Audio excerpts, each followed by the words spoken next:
So the question is, how is this going to work in lung cancer? And I think the answer is we don't know yet. We're just getting started with this new target called ROR1, which is expressed on 50 to 80% of non-small cell lung cancers and triple-negative breast cancers. And we're just getting going at the lowest doses, but we don't yet know. But we already know T cells can kill lung cancer, right? We've been shown that checkpoint inhibitor antibody or checkpoint inhibitors can clearly activate an innate immune response that seems to be able to deal with some percentage of patients. So I think we're hopeful that if we can find the right targets, that we'll be able to target these other cancers. But a lot of these studies are underway, as are T cell receptor transduced T cells. So that's now using the same targets that the checkpoint inhibitor antibodies would be, invoking. So.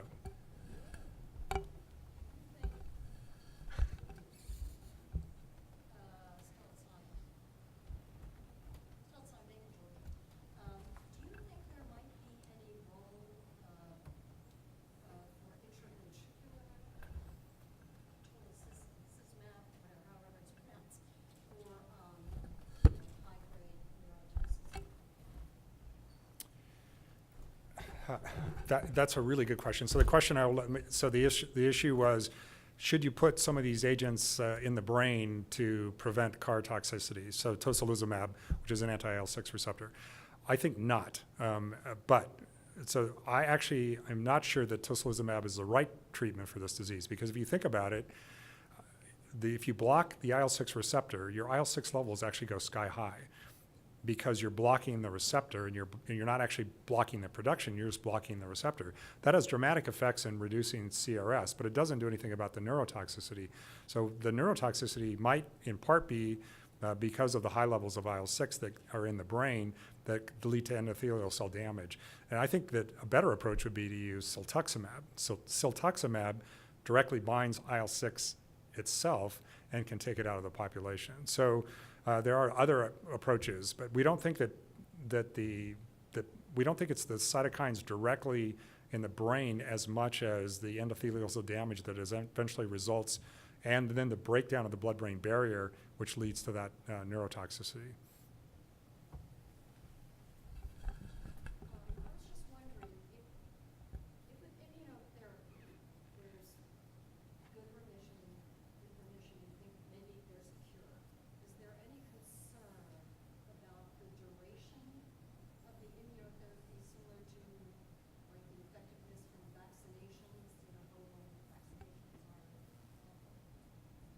So I can speak to what we've seen as far as lung cancer goes. We're participating in a Checkmate 153 study, and we have a number of patients who've been randomized to come off of therapy after a year. And I've got patients who are approaching a year and a half now with no further PD therapy, and they're doing well. So I don't know what the correct duration of therapy is, but you can come off of it. And certainly in melanoma, with the ipilimumab, there are patients who've been off it for years and are doing fine. Let me just add, from the CAR T cells perspective, we don't know that. That's a great question. No one knows how long the CAR T cells have to hang out to cure somebody. So there's one thought that says they have to stay around for a long time and keep picking off emerging cancer cells. There's another thought that says, well, if you get enough area under the curve, essentially peak and persistence, that will likely cure the patient. I actually believe that. I don't think the CAR T cell has to stay around forever. We do know that there can be tumors that escape, and the easiest way for a tumor to escape is to lose CD19. So a CD19 loss can be associated with relapse in the ALL. And then it doesn't matter how good your CAR T cells are, because they're completely ineffective. And I've seen it a few times in cancers. I had a young man with Burkitt's lymphoma that came back completely CD19 negative, also lost CD20, interestingly. But that's why target selection is so important. You need to pick a target that the tumor cell doesn't want to lose. And it's better if you picked a target that was a growth factor receptor or something that the tumor is actually depending on. This just goes all the way back to basic antibody development, 101. And so it's just ironic. We're all the way back to the beginning of antibodies back in the 80s, trying to find targets, like rituximab, to be able to go forward with CARs. Other questions?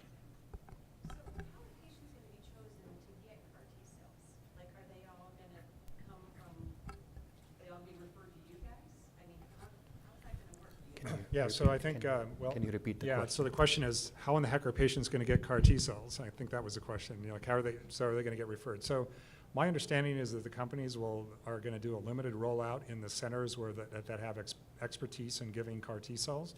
And, you know, each of those companies, those are all multi-center trials where open in 10 to 20 different centers. So they'll start off in those 10 to 20 centers.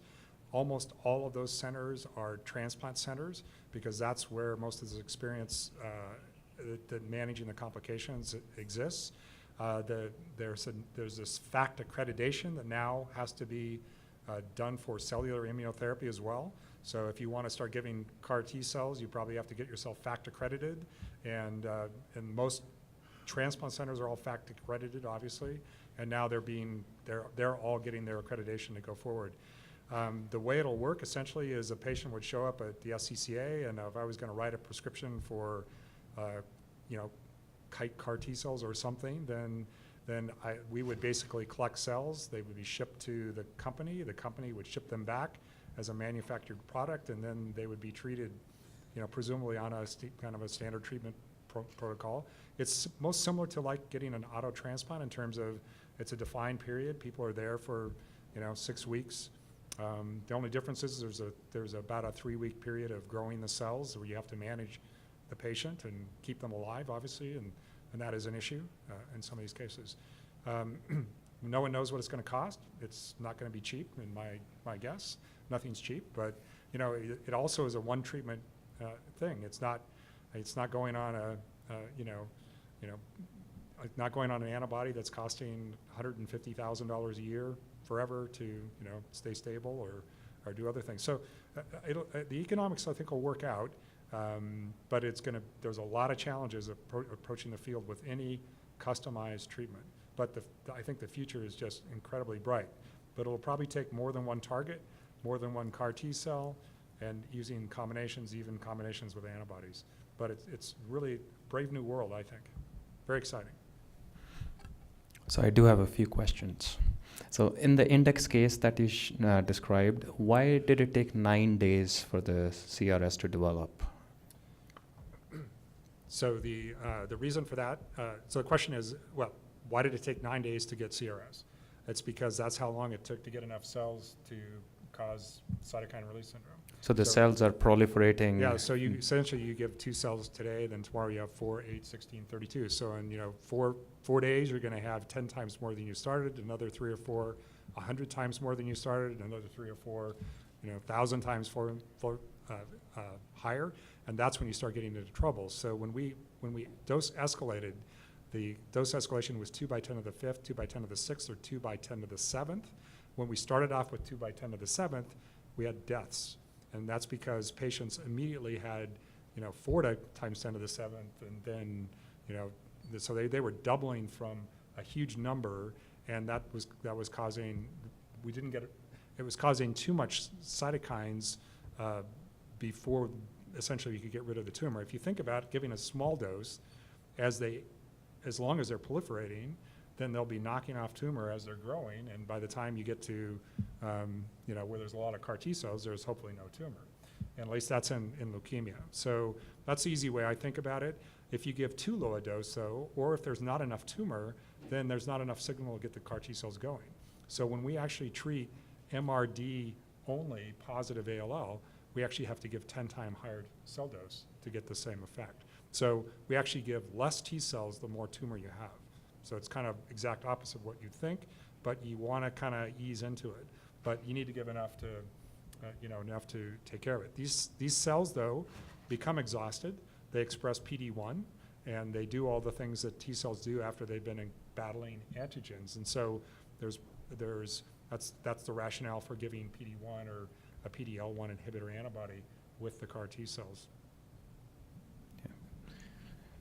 Question for Dr. Ackerley. So we have so many combinations in the phase 1 trials, and so how do you prioritize one over the other for your patient who needs therapy right now? And that's an area that I'm struggling with. A challenge for everybody. Where we are is at this point, every new combination, we're still in the phase 1 portion of a lot of these, so there's not a lot of slots available. people always talk about the guinea pig, and that's a terrible thing. It's not really guinea pig. We always give patients the best possible therapy that we may have, and clearly those who go on single agent new drug usually have excluded a PD-L1 type therapy, but most of our therapies are combinations at this point.